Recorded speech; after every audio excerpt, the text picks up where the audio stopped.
اللہ اکبر لبیک لبیک لبیک یا رسول اللہ صلی اللہ علیہ وسلم رضیت باللہ ربا وبالاسلام دینا وبمحمد صلی اللہ علیہ وسلم نبیا ورسولا الحمد للہ رب العالمین والصلاة والسلام علی خاتم النبیین سید الاولین والآخرین وعلی آلہ واصحابہ اجمعین مولاي صلی وسلم دائما ابدا علی حبیبک خیر الخلق کلہم۔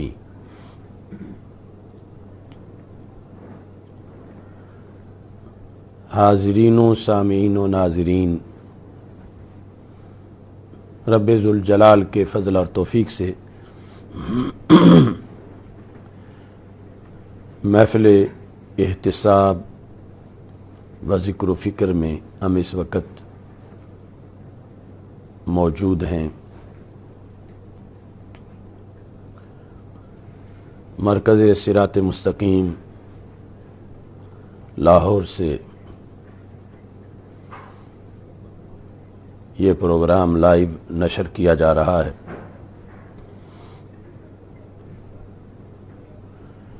آج کچھ لوگ نیو ایئر نائٹ کے نام پر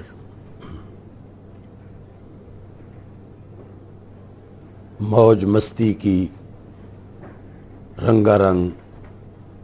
تقریبات منعقد کیے ہوئے ہیں۔ ہوٹلوں کے اندر، کلبوں کے اندر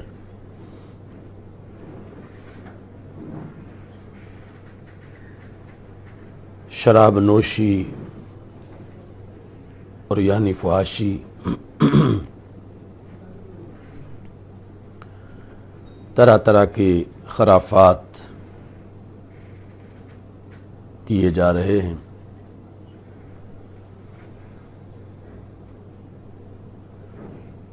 ایسے موقع پر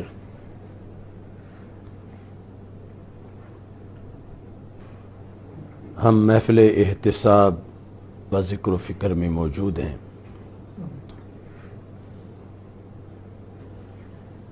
رب ذوالجلال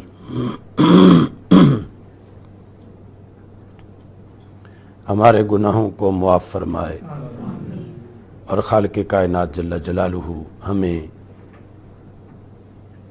اپنے مستقبل کو روشن کرنے کی توفیق عطا فرمائے۔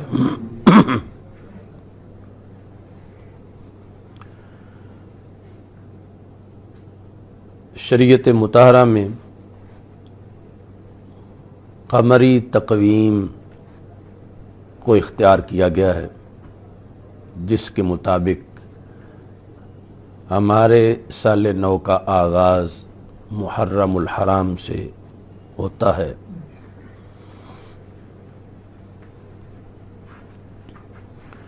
چونکہ قرآن مجید برہان رشید میں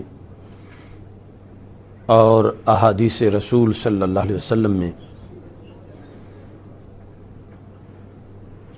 جس تقویم کا ذکر ہے اور مہینوں کے جن ناموں کا ذکر ہے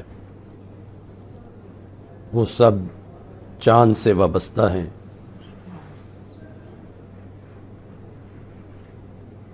تو اس بنیاد پر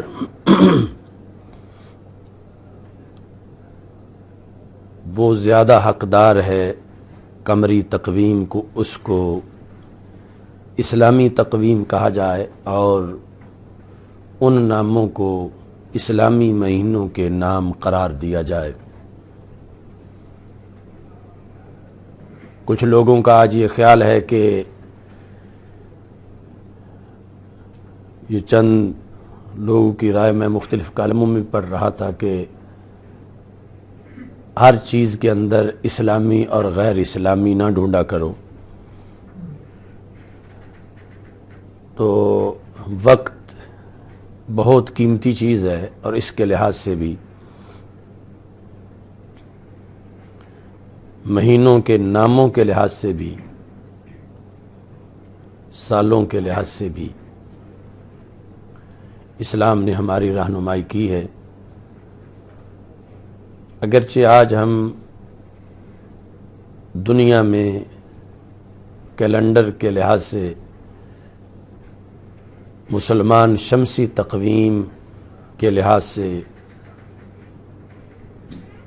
زیادہ وابستہ ہو چکے ہیں، لیکن اصل ہماری تقویم وہ تقویم قمری ہے۔ چاند کے طلوع کے لحاظ سے ہمارے مہینوں کا آغاز ہوتا ہے، اور سال نو کی تقریبات اسی موقع پر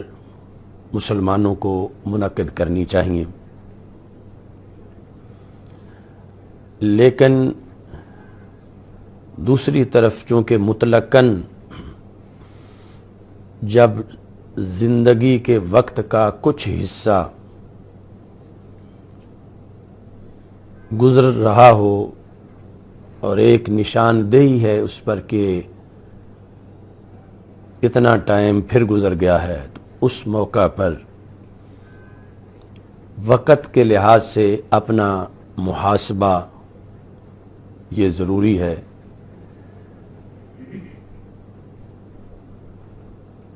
جس طرح کہ ہمارے مدارس میں جو چھٹیوں کا نظام ہے، اس کے لحاظ سے ہمارا سال جو ہے وہ مدارس میں شعبان کے نزدیک ختم ہو جاتا ہے، اور پھر نیا تعلیمی سال رمضان کے بعد شوال میں شروع ہوتا ہے۔ تو وہ ہمارے نزدیک ایک مرحلہ ہے زندگی کے وقت کے گزر جانے کا، کہ ایک سال رخصت ہوا۔ وہ بھی اگرچہ ہمارا اپنا ایک طے کردہ سال ہے جو شوال سے شروع ہو کر شعبان پہ ختم ہو رہا ہے، تو وہاں بھی ہمیں محاسبہ، احتساب ضروری ہے کہ کیا ہم نے پڑھا، کیا اگلے سال پڑھیں گے، کیا پایا، کیا کھویا۔ تو اس بنیاد پر شمسی مہینے جو ہیں یہ اگرچہ ہماری اسلامی تقویم نہیں ہے، لیکن معاشرے میں رائج جو صورتحال ہے اس کے پیش نظر صرف اس جہت میں کہ ہماری زندگی کا ایک مرحلہ جسے شمسی تقویم کے مطابق سال کہا جا رہا ہے وہ ہم سے رخصت ہو رہا ہے اور نیا وقت آ رہا ہے، تو اس بنیاد پر محاسبہ اور ذکر و فکر کے اندر اپنے رخصت ہو جانے والے وقت کے ایک حصے کے لحاظ سے کہ کیا اس میں ہم حاصل کر سکے، اور اگلا جو حصہ آ رہا ہے کیا اس میں حاصل کر پائیں گے، یہ احتساب بھی ضروری ہے۔ اور ساتھ اس کے کہ جس وقت بدی زوروں پہ ہو تو اس وقت نیکی جو ہے اس کا ثواب کئی گنا بڑھا دیا جاتا ہے، جس طرح کہ حدیث شریف کے مطابق جو روزے دار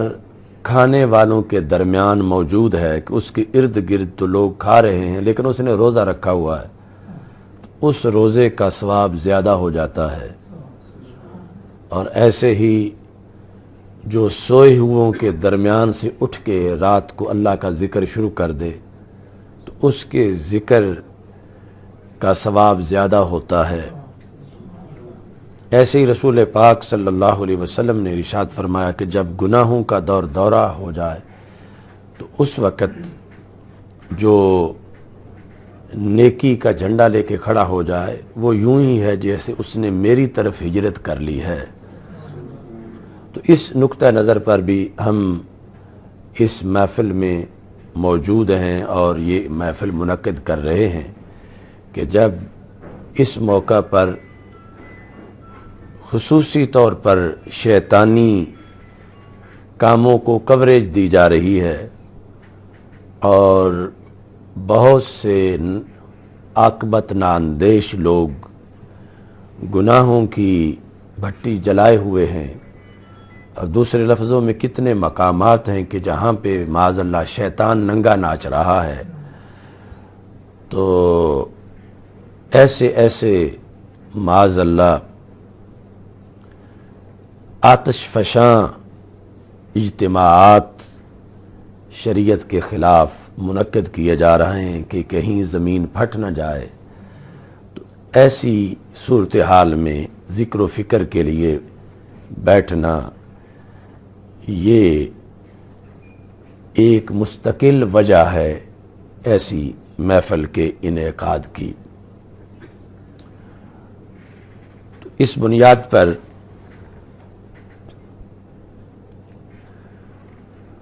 معاشرے میں اس رات میں ہونے والے خرافات کے رد کرنے کا بھی یہ اہم موقع ہے کہ مسلمانوں کو غیر مسلموں کے طریقوں پر چل کر اپنی آخرت خراب نہیں کرنی چاہیے۔ دسمبر میں پہلے تو تقریباً پورے دسمبر میں کرسمس کے نام پر عریانی، فحاشی، بے حیائی، شراب نوشی، بدماشی، یہ سب کچھ دھندا ہوتا رہتا ہے، اور پھر یہ نیو ایئر نائٹ کی آڑ کے اندر خلاف شریعت، خلاف حمیت دھندے کیے جاتے ہیں، اور اسے ایک کلچر، ایک ریفریشمنٹ اور ایک ثقافت کا نام دیا جاتا ہے، جبکہ نہ یہ ہمارا کلچر ہے، نہ یہ ہماری ثقافت ہے، اور نہ ہی مسلمانوں کے لیے یہ رقص و سرود کی محفلیں یہ کوئی ریفریشمنٹ ہے۔ یہ جہنم کے جانے کے راستے ہیں،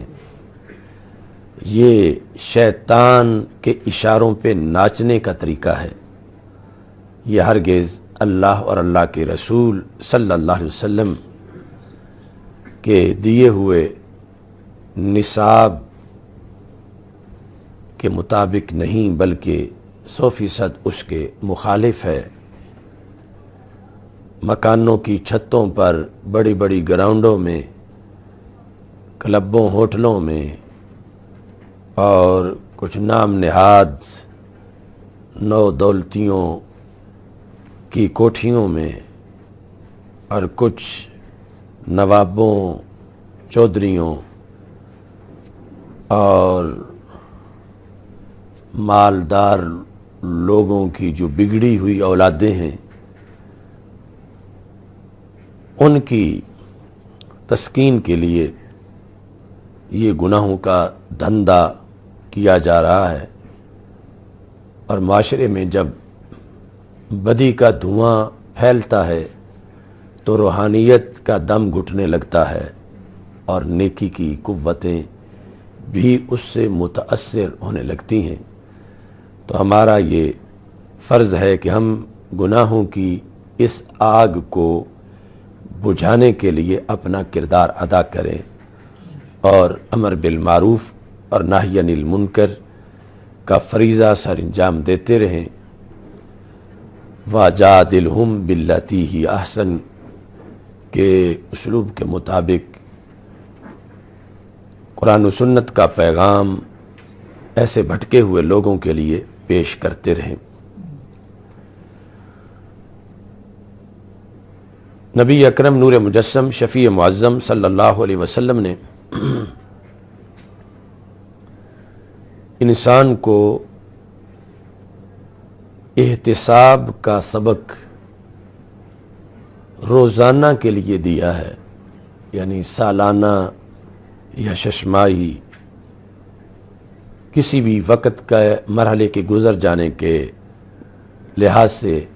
تو ضروری ہے ہی۔ ہمارے آقا صلی اللہ علیہ وسلم نے ہمیں روز اپنے وقت، اپنی زندگی، اپنے ماضی، اپنے حال اور مستقبل کے لحاظ سے ترازو میں نفع نقصان تولنے کا ہمیں حکم دیا ہے۔ جو دینی لحاظ سے نفع نقصان ہے کہ زندگی بڑی قیمتی ہے اور یہ کتنی گزر گئی ہے اور کتنی باقی رہ گئی ہے، اور جو گزر گئی ہے وہ یقینی ہے، اور جو باقی ہے اس کا تو کوئی پتہ نہیں کہ ہم شاید زیادہ اندازہ لگائے بیٹھے ہوں اور وہ اس سے کہیں کم ہو اور فوراً گزر جائے۔ تو اس بنیاد پر زندگی کے مسئلہ میں انسان کو دھوکہ نہیں کھانا چاہیے۔ ہو رہی ہے زندگانی مثل برف کم، چپکے رفتہ رفتہ دم بدم۔ جس طرح برف کا ایک ڈھیر سامنے ہو تو وہ اعلان کیے بغیر کہ میں ختم ہونے لگی ہوں، یا کوئی شور مچائے بغیر کہ لوگوں دیکھو میں ختم ہو رہی ہوں، آہستہ آہستہ چپکے وہ برف کا ڈھیر پگھل جاتا ہے اور بالآخر اس جگہ پہ نام و نشان بھی نہیں ہوتا، سب پانی میں بدل کے آگے بہہ چکا ہوتا ہے۔ تو یہی صورتحال انسان کی زندگی کی ہے، یعنی انسان سمجھتا رہتا ہے کہ ابھی تو بہت بڑا ڈھیر میری زندگی کا ہے، ابھی تو میں جوان ہو رہا ہوں، ابھی تو اتنا وقت باقی ہے، لیکن ادھر سے پگھلتے اچانک اس کا خاتمہ ہو جاتا ہے اور انسان کو پتہ بھی نہیں چلتا۔ اس واسطے یعنی وقت کے مسئلے پر اکثر انسان دھوکہ کھا جاتے ہیں، اور عقل مندی یہ ہے کہ بندہ وقت کے مسئلے پر، زندگی اور عمر کے مسئلے پر دھوکہ نہ کھائے، بلکہ تھوڑی سی بھی گزرے تو وہ سمجھے کہ بہت زیادہ گزر گئی ہے، لمبا سفر ہے، دور جانا ہے، اور ابھی تو بالکل سفر شروع ہی نہیں ہوا، یا سفر کا آغاز ہی ہم اس طرف جہاں ہماری منزل ہے نہیں کر سکے۔ تو اس لحاظ سے انسان کو اپنی شام کا تصور کرنا چاہیے کہ اچانک کس وقت کہیں سورج غروب نہ ہو جائے زندگی کا، تو اس سے پہلے انسان اپنی منزل کی فکر کرے کہ اندھیرا ہو جانے سے پہلے وہ اپنی حقیقی منزل میں پہنچے۔ نبی اکرم نور مجسم شفیع معظم صلی اللہ علیہ وسلم نے اپنے ہر امتی کو حکم دیا، اغتنم خمسا قبل خمس، 5 چیزوں کو 5 سے پہلے غنیمت جانو، یعنی 5 حالتیں تمہیں میسر ہیں اور بڑی قیمتی ہیں اور بڑی ہی عارضی ہیں۔ تو قبل اس کے کہ ان 5 حالتوں کی جگہ تمہاری اور 5 حالتیں ہو جائیں تو انہیں تم غنیمت جانو، یعنی قیمتی بھی سمجھو اور عارضی بھی جانو،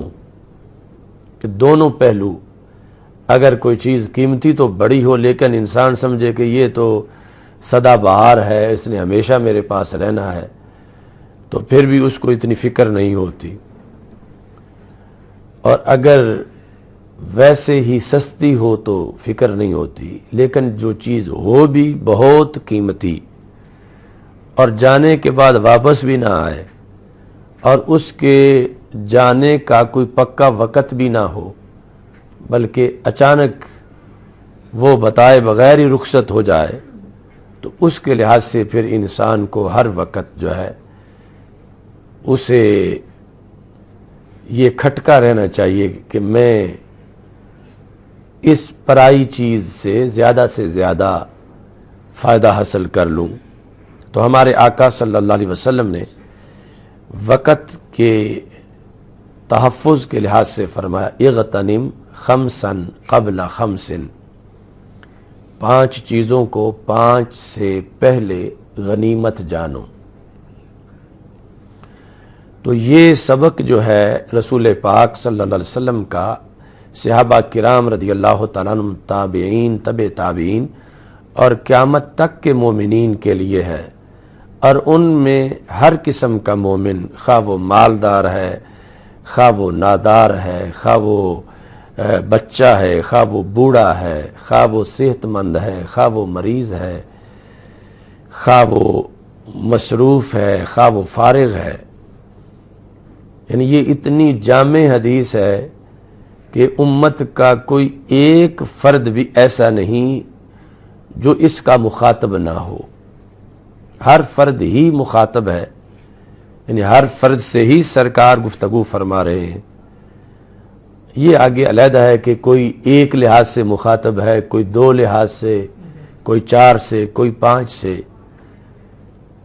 لیکن خطاب جو ہے وہ رسول پاک صلی اللہ علیہ وسلم کی طرف سے پوری امت کے لیے ہے۔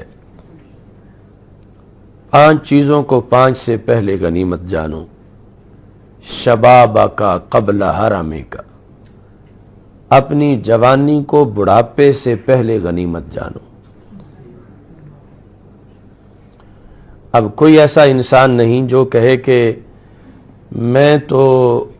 جوانی آئے بغیر ہی بوڑھا ہو گیا ہوں۔ یقیناً ہر شخص جوانی کے مرحلے سے گزرتا ہے، اور بہت کم لوگ ہیں جو اپنی جوانی کو محفوظ کرتے ہیں،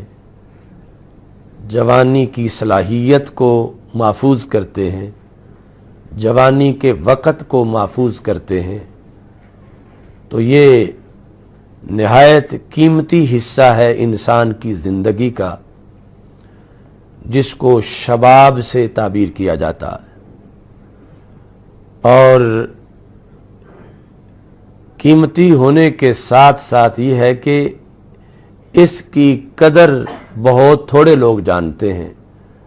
اگر قیمتی چیز کی قدر کا بندے کو پتہ چل جائے تو پھر بھی اس سے زیادہ فائدہ حاصل کر سکتا ہے، اور قیمتی چیز سونے جیسی ہو، اور جب وہ بندے سے رخصت ہو جائے پھر اسے پتہ چلے یہ تو سونا تھا اور میں نے اس کو مٹی کے بھاؤ بیچا ہے، اسے بڑا افسوس ہوتا ہے۔ تو رسول پاک صلی اللہ علیہ وسلم نے فرمایا شبابہ کا قبل حرامے کا، جوانی کو بڑھاپے سے پہلے غنیمت جانو۔ بڑھاپے کے اندر کف افسوس ملنا کہ کاش کہ اب جوانی ہوتی میرے پاس تو میں اتنے نفل پڑھتا، میں اتنا جہاد کرتا، میں اتنی کتابیں لکھتا، میں اتنا دین کا کام کرتا، لیکن اب چونکہ میری قوتیں ہی سب کمزور ہو چکی ہیں، میں سجدہ بھی صحیح طرح نہیں کر سکتا، کاش کہ میرے پاس جوانی ہوتی۔ تو سرکار فرماتے ہیں رب کسی کو بھی جوانی سے پہلے بڑھاپا نہیں دیتا، پہلے جوانی آتی ہے پھر بڑھاپا آتا ہے۔ تو آئی ہوئی جوانی کی قدر کرو قبل اس کے کہ یہ رخصت ہو جائے۔ اور اکثر لوگ اس میں بھی کسی وجہ سے، کئی وجوہ کے لحاظ سے ناقدری کر جاتے ہیں۔ جوانی کے بارے میں ایک حدیث شریف میں یہاں تک کہا گیا الشباب شعبۃ من الجنون، کہ جوانی ایک پاگل پن ہے۔ ہر بندے کی جوانی نہیں، کچھ لوگوں کی جوانی کہ جنہیں اپنے نفع نقصان کا پتہ نہ لگے جوانی میں کہ میرے فائدے کی کیا چیز ہے اور میرے نقصان کی کیا چیز ہے، تو وہ پھر مجنون ہی ہے،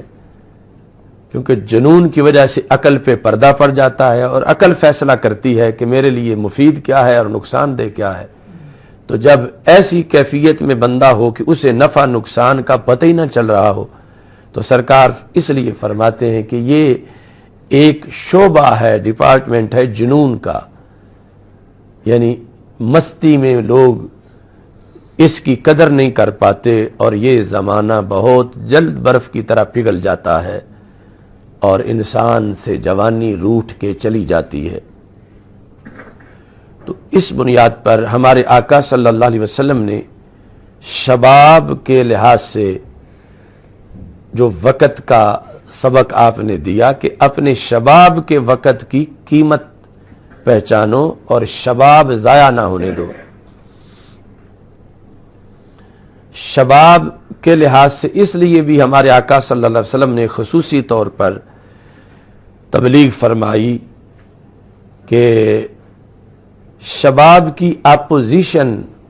شباب میں نیکی کی اپوزیشن بڑی مضبوط ہوتی ہے. بڑھاپے میں نیکی کی اپوزیشن کمزور ہو جاتی ہے. تو پھر جب بدی کی قوت نیکی کے مقابلے میں طاقتور ہو تو پھر وہاں نیکی کا لحاظ کرنا زیادہ اہم ہوتا ہے. تو جوانی میں جو بدی کی قوت ہے، انسان کے اندر جو طاقت ہے جس کو وہ نیکی میں بھی استعمال کر سکتا ہے اور بدی میں بھی کر سکتا ہے، وہ طاقت شعلہ زن ہوتی ہے اور اس کا اپنا مزاج، اگر اسلامی تعلیم و تربیت نہ ہو تو اپنا مزاج اس کا سرکشی ہوتا ہے کہ جس طرح کوئی گھوڑا سرکش ہے اور لگام کھینچنے سے بھی نہیں مانتا اور مالک ایک طرف لے جانا چاہتا ہے وہ دوسری طرف چلا جاتا ہے. تو عمومی طور پر جوانی اس کیٹاگری کی ہوتی ہے. تو ایسے میں اسے جو جوانی، جو شباب بھاگ کے شراب کدے میں جانا چاہتا ہے، جو شباب دوڑ لگا کے کسی کنجر خانے میں، کسی میوزک شو میں، کسی شراب خانے میں اور کسی سینما گھر میں جو شباب اپنے مزاج کے لحاظ سے جانا چاہتا ہے اور بندہ مسلمان ہے وہ اس کو کنٹرول کر کے مسجد میں لے جانا چاہتا ہے اور تقوی کے سائبان کے نیچے اس سے سجدے کروانا چاہتا ہے اور عریانی فحاشی کے میلوں کی بجائے وہ اسے خوف خدا اور ذکر و فکر میں بٹھانا چاہتا ہے، تو ظاہر ہے کہ اسے بہت سخت لگام کھینچنی پڑے گی اور اسے ہو سکتا ہے اپنے سرکش نفس کو ڈنڈے بھی مارنے پڑیں کہ تم ادھر نہیں جا سکتے، تم نے ادھر جانا ہے. تو اس لحاظ سے یعنی شباب پر خصوصی توجہ دی گئی شریعت میں کہ شباب کو سمجھا لینا ہر کسی کا کام نہیں. تو مومن شباب سے ہی اپنے آپ کو کنٹرول کر جائے. ویسے بھی یعنی جس نے دور جانا ہو اسے سفر کا آغاز جلد کر لینا چاہیے. جس نے دور جانا ہے تو انسان اگر یہ سوچتا رہے کہ ابھی تو میں بچہ ہوں، ابھی تو جوان ہوں، میں جب عمر 35 سال 40 سال ہو جائے گی تو پھر نیکی شروع کروں گا، تو پھر تو وقت ہی کافی گزر چکا ہوگا، جانا بہت دور ہے. اس کے پیش نظر پھر اولین شباب میں ہی نیکی کا سفر شروع کرنا چاہیے کہ جب انسان مکلف بن رہا ہے تو وہ اب ابھرتے ہوئے شباب کو پرہیزگاری میں گزارے، نیکی میں گزارے، تاکہ اس کے پاس ولی بن جانے کا موقع ہے تو یہ ضائع نہ کرے. در جوانی توبہ کردن شیوائے پیغمبری، وقت پیری گرگ ظالم می شود پرہیزگار. کہ بڑھاپے کے وقت میں تو ظالم بھیڑیا بھی بڑا پرہیزگار بن جاتا ہے. یعنی اس میں جب وہ قوت نہیں رہتی جو وہ چیر پھاڑ کرتا تھا جوانی میں، تو اب تو اس کی مجبوری ہے پرہیزگاری جو اس نے اختیار کر لی ہے، تو چاہیے کہ جوانی کو کنٹرول کرے اور جوانی میں پارسا بن جائے، اور جوانی میں اس کے اندر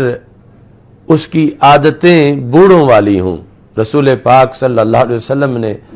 ارشاد فرمایا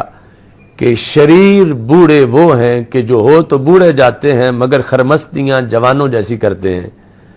اور اچھے جوان وہ ہیں جو ہوتے بالکل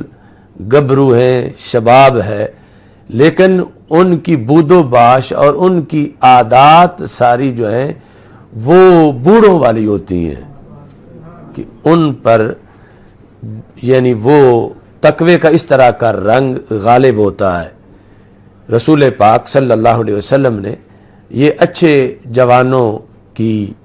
نشانی بتائی ہے۔ تو شبابہ کا قبل حرم کا، اپنے شباب کو اپنے بڑھاپے سے پہلے پہلے غنیمت جانو، یہ قیمتی ہے اور اچانک اس نے گزر جانا ہے، اور یعنی مثل برف اس نے اچانک پگھل جانا ہے، اور پھر یہ نہ کہ وہ جوانی تو گزر بھی گئی ہے اور بندہ یہ سمجھ رہا تھا ابھی آئی نہیں ہے، تو آنے سے پہلے ہی یعنی وہ اگرچہ آئی ہوتی اور بندے کو احساس نہیں ہوتا تو اتنے میں وہ گزر جاتی ہے۔ تو ہمیں یہ احتساب کی دعوت دی گئی کہ اپنی زندگی کے دن گنو، بالخصوص یہ وقت جو زرخیز ہے۔ عمومی طور پر زرخیز کا لفظ زمین کے لیے استعمال کیا جاتا ہے، زرخیز سونا اٹھانے والی ہے مٹی، لیکن اس سے نکلتا سونا ہے، وہ گندم کی شکل میں، وہ چاول کی شکل میں، پھلوں کی شکل میں، وائٹ گولڈ، زرخیز۔ تو یہ جو شباب کا وقت ہے یہ انسانی زندگی میں سب سے زرخیز ایریا ہے کہ اس میں جو بندہ تقوی کی فصل کاشت کرے تو اس پہ جو پھل لگتا ہے وہ بڑھاپے کی فصل پہ نہیں لگتا، یعنی اس کو رب ذوالجلال زیادہ پسند کرتا ہے کہ اپوزیشن گناہوں کی شعلے مار رہی تھی، لیکن اس نے خوف خدا میں اشک بہا کے اس آگ کو بجھا کے اس نے شر کو ختم کر کے اپنے نفس کو خیر کی طرف متوجہ کیا ہے، تو اس پہ رب ذوالجلال اسے زیادہ اجر و ثواب دیتا ہے۔ اگرچہ کئی وجہ سے بڑھاپے کی بھی فضیلتیں ہیں، لیکن یہ نیکی کا جو وقت ہے زیادہ ریٹ دینے والا یہ جوانی کا ہے۔ بڑھاپا اس واسطے کہ مومن کا جو بڑھاپا ہے، جس نے جوانی تقوی میں گزاری ہے، جب وہ بوڑھا ہوتا ہے تو پھر اس کی سروس کو دیکھا جاتا ہے کہ یہ کتنے سالہ نمازی ہے، کتنے سالہ روزے دار ہے، یہ کتنے سالہ مومن ہے، یعنی اس کی جس طرح محکموں میں سروس دیکھی جاتی ہے کہ اس کی ملازمت کو کتنے سال ہو گئے ہیں، اور جو سروس زیادہ ہوتی ہے پھر اس کا پر اعتبار زیادہ ہوتا ہے اور اس کا اعزاز زیادہ ہوتا ہے۔ تو بلا تشبیہ و تمثیل جو ڈگمگایا نہیں، پھسلا نہیں، اس نے کسی فائدہ کے بدلے ایمان بیچا نہیں، وہ ڈٹ کے رہا ہے اپنے دین پر، تو اس کا اس بیس پہ بھی اللہ کے ہاں بڑا مرتبہ ہوتا ہے۔ اس لیے کہا ان من اجلال اللہ اکرام ذی شیبۃ المسلم، کہ جس مسلمان کی داڑھی کے بال سفید ہو چکے ہوں اسلام کے اندر، تو اس کا ادب کرنا اللہ کا احترام کرنا ہے، کیونکہ وہ جسم ہے کہ جس پر اتنے سال بوجہ ایمان اللہ کا نور برستا رہا ہے، کہ یعنی دن رات جب کافروں کے جسموں پہ نحوست برستی تھی، اس کے بدن پہ رحمت برستی تھی، اور یہ اتنے سال مسلسل رحمت اپنے جسم پر وصول کرتا رہا ہے،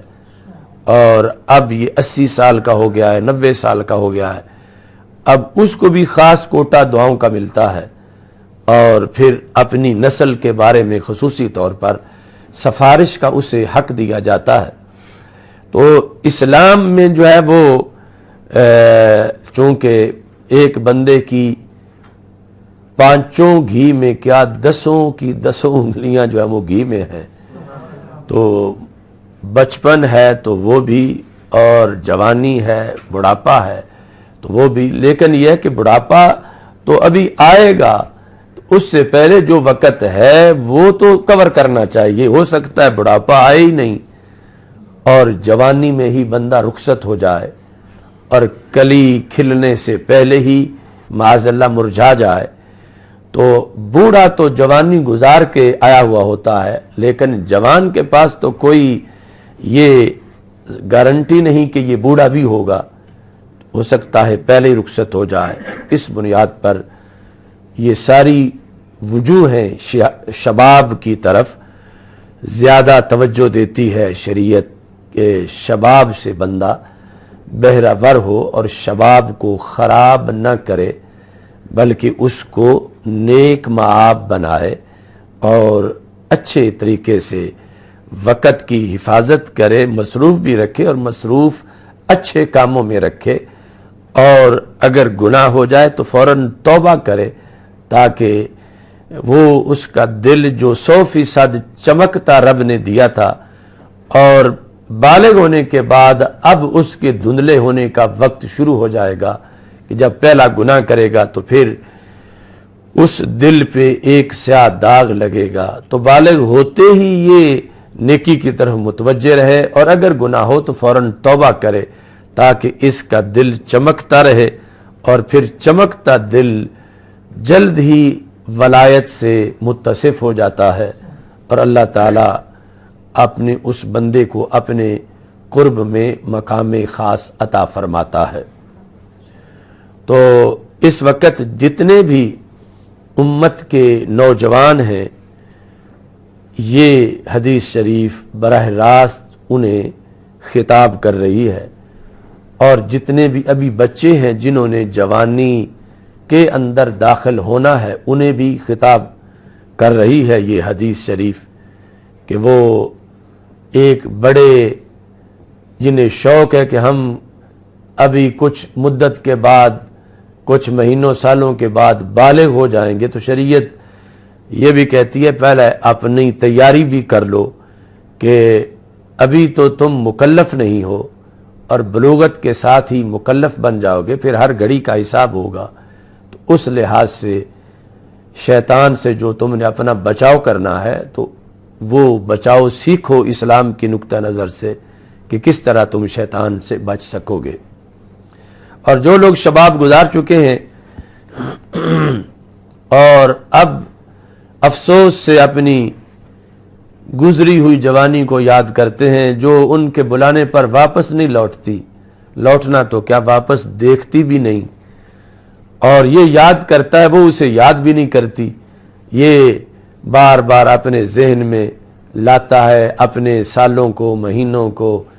لمحوں کو، کہ یہ جوانی میرے پاس ہوا کرتی تھی، لیکن جوانی اس کی طرف کوئی سندیسہ بھی نہیں بھیجتی، تو یہ صرف اور صرف افسوس کرتا رہتا ہے۔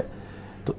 بالواسطہ یہ حدیث اسے کہہ رہی ہے کہ اپنی تو برباد کر بیٹھا ہے، یا اس سے تو نے کم فائدہ اٹھایا ہے، تو کم از کم جو تیرے گرد و نواح میں جوان ہیں انہیں تو بتا کہ یہ کتنا جلد چلی جاتی ہے، اور یہ کس قدر قیمتی ہوتی ہے، اور اس سے کس قدر زرخیزی کی پیداوار حاصل کی جا سکتی ہے، کہ جو کہ تو کئی طریقوں سے ضائع کر رہا ہے، اور اس جوانی کو پامال کر رہا ہے بدی کی رستوں میں، تو اس کو سنبھال، کیونکہ جو بندہ ٹسا گیا ہے اسے پھر احساس ہوتا ہے، اور جو کسی چیز سے محروم ہو چکا ہو اسے پھر اس کی قیمت کا اچھی طرح احساس ہوتا ہے۔ تو پھر جو گزار بیٹھے ہیں وہ کم از کم اس ذریعے سے تو ایک جوانی کا نیکی کا جو پھل ہے اپنے نیکیوں کے بینک بیلنس میں ڈالیں کہ اس کی تبلیغ سے اگر چند جوان صحیح ہو جائیں گے اور نیک بن جائیں گے تو ان کی نیکی میں گزری ہوئی جوانی کا ثواب اسے بھی ملے گا. تو اس طرح یہ اپنی کمی پورا کرنے کے لیے یہ طریقہ بھی اختیار کر سکتا ہے. تو بلکہ شریعت کہتی ہے کہ کرے کہ نوجوانوں کو یہ سمجھائے کہ اپنی جوانی تم غفلت میں نہ گزارو. رب ذوالجلال کا فرمان ہے اور حدیث قدسی ہے، ایھا الشاب العابد انت عندی کبعد ملائکتی، اے نوجوان پرہیزگار تو میرے نزدیک میرے کچھ فرشتوں جیسا ہے. یعنی یہ جوانی جس نے پیدا کی ہے اس کے نزدیک نوجوان کا مقام ہے کہ اگر وہ پرہیزگار ہو، انت عندی کبعد ملائکتی. اور رسول پاک صلی اللہ علیہ وسلم نے جو 7 قسم کی سیٹیں بیان کی، سبعۃ یظلھم اللہ فی ظلہ یوم لا ظل الا ظل عرشی،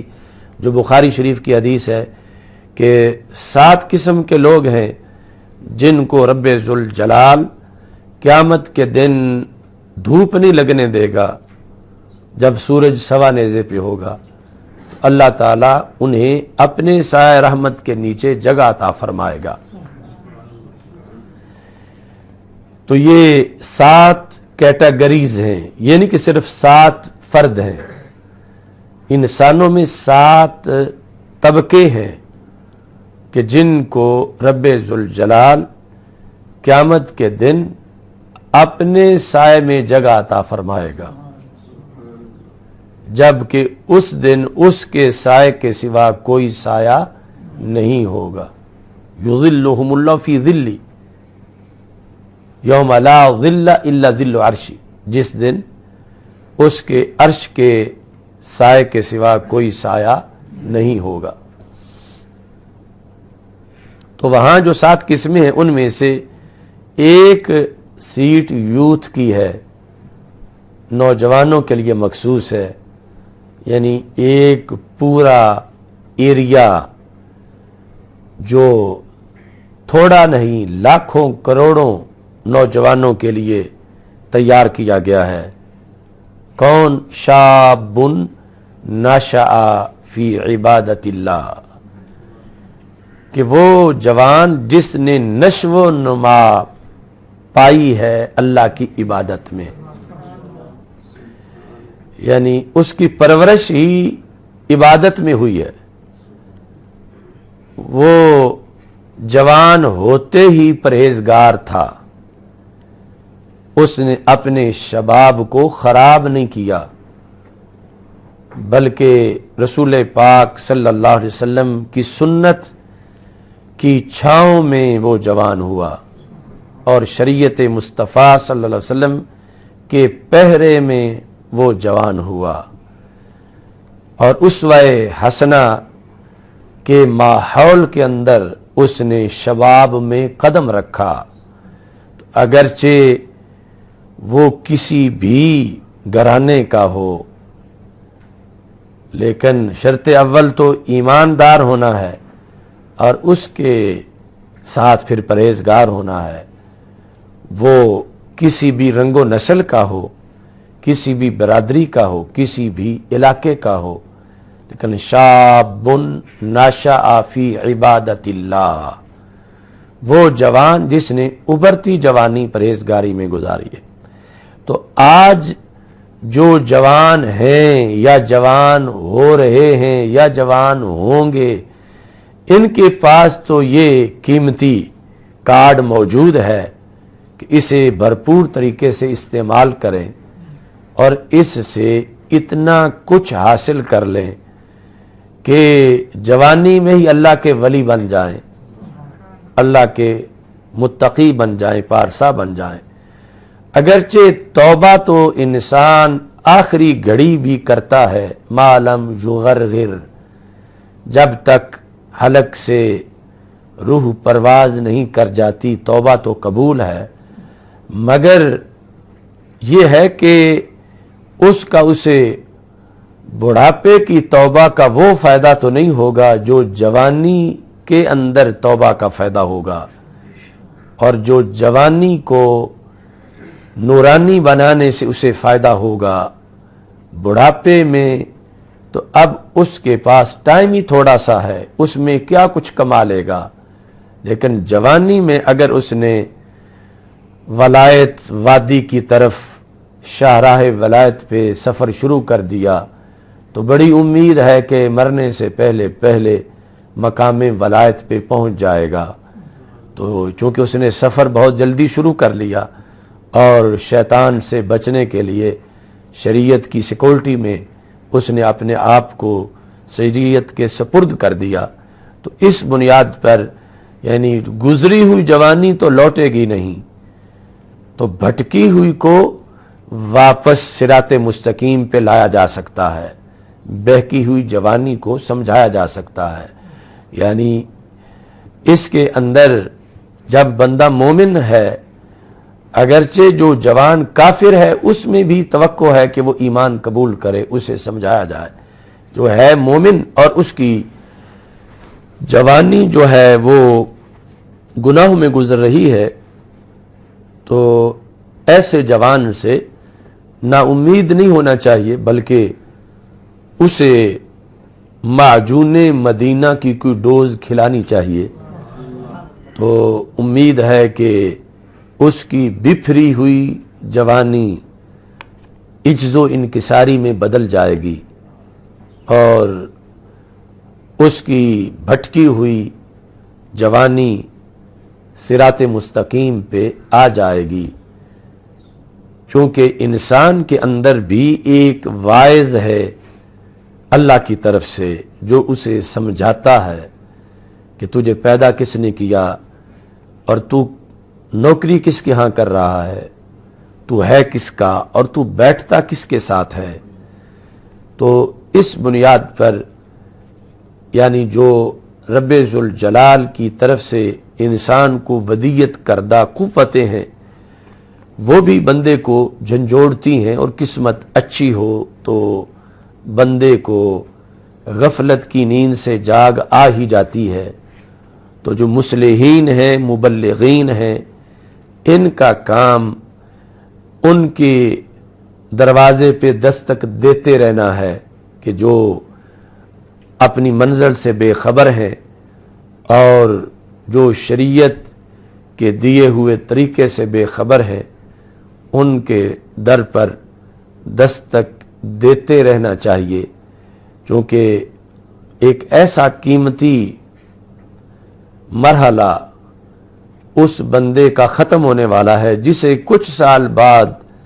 یاد کر کے وہ آنسو بہائے گا کہ کاش کہ مجھے کوئی اس وقت جگا دیتا جب روزہ رکھنے کا ٹائم تھا اور میں نے غفلت میں سارا وقت گزار دیا۔ تو اس بنیاد پر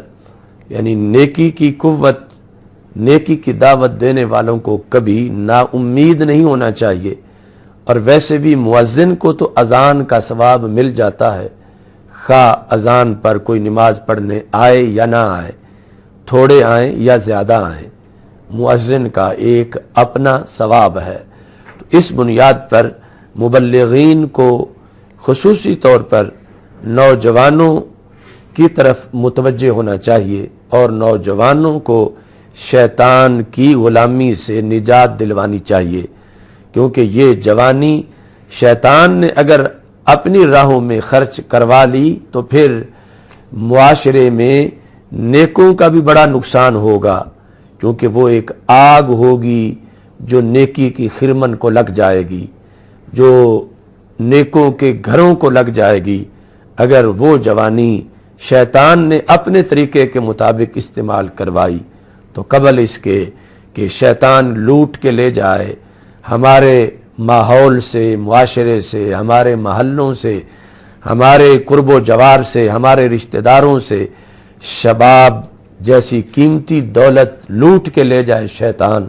تو ہمیں اس سے پہلے وہاں اپروچ کرنی چاہیے اور اپنے نوجوانوں کو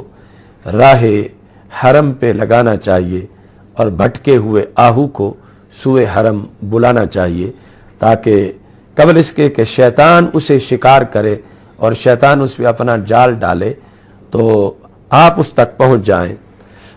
رسول رحمت صلی اللہ علیہ وسلم کا جو نیکی کا پیغام ہے آپ اس تک اس پیغام کو پہنچائیں۔ تو اس میں یہ ہوگا کہ اگر 10 نوجوانوں کو آپ نے نیک بنا لیا تو یہ ہوگا کہ ایک تو تمہاری اپنی نوجوانی ہے، 10 ساتھ جمع ہو جائیں گی تو پوری 11ویں شریف ہو جائے گی۔ یعنی ویسے تو بندے کی ایک ہی جوانی ہے اور تجربات میں گزر جاتی ہے اور بہت کم لوگ ہیں جو وقت پہ اسے سنبھالیں، تو اس طرح کر کے اپنے نامہ اعمال میں کئی جوانیوں کی پارسائی کا ثواب جمع کیا جا سکتا ہے اگر آپ اپنے معاشرے کے کئی جوانوں کو جو کسی شراب خانے میں، کسی عیش و عشرت کے میلے میں، کسی بدی کے دھندے میں، کسی شیطانی کام میں لگ گئے ہیں یا لگنے والے ہیں، آپ انہیں جس وقت مسجد کے رستے پر نیکی کے ماحول میں صراط مستقیم پر راہ مدینہ منورہ پر اس کو آپ لگا دیں گے تو اس کی ساری نیکیاں جتنی اسے ملیں گی اتنی آپ کو بھی ملیں گی، اور بعض کا اجر کم نہیں کریں گے، نہ آپ اس کا نہ وہ تمہارا۔ تو اس بنیاد پر یعنی اس نقطہ نظر پر خصوصی ہمیں توجہ دینی چاہیے۔ اور اب جو ایک وقت کا حصہ ہم سے رخصت ہو رہا ہے اس کا نام کچھ بھی ہو، لیکن رخصت تو وہ وقت کا حصہ ہم سے ہو رہا ہے، تو ہمیں اس کا سوچنا چاہیے کہ ہم خود اس میں اپنی جوانی کو ہم نے کتنا کنٹرول کیا اور کتنی ہم سے ضائع ہو گئی، اور پھر اگر ہم نے اپنے آپ کو کنٹرول کیا تو ہم نے دوسروں کو اس کے لیے کتنا بیدار کیا جو یا تو سوئے ہوئے زندگی گزار رہے ہیں جوانی کی، یا پھر ان راہوں میں گزار رہے ہیں کہ جو شیطان کی راہیں ہیں، انہیں کتنا ہم نے محفوظ کیا، کتنا ہم نے سنبھالا۔ کیونکہ جو دین کے عالم ہیں اگرچہ ابھی وہ طالب علم ہوں تو اتنا تو پڑھ چکے ہیں کہ جس سے انہیں شیطان کی راہوں سے کسی کو بچانے کا سلیقہ آتا ہے اور وہ اس سلسلہ میں اپنا کردار ادا کر سکتے ہیں۔ قرآن مجید کی تو چند آیات بھی آتی ہوں تو بندہ بڑا پاورفل ہو جاتا ہے، احادیث چند بھی اسے آتی ہوں تو اس کی بڑی طاقت ہوتی ہے، شیطان اسے ڈرنا شروع کر دیتا ہے۔ تو اس بنیاد پر جو علم دین سے وابستہ لوگ ہیں، وابستہ نوجوان ہیں، انہیں یعنی دوسروں کی اصلاح کے لیے بھی جہاں بھی ان کا دائرہ کار ہے یہ واعظ کرتے ہیں، گفتگو کرتے ہیں، تو یہ ان کو اپنا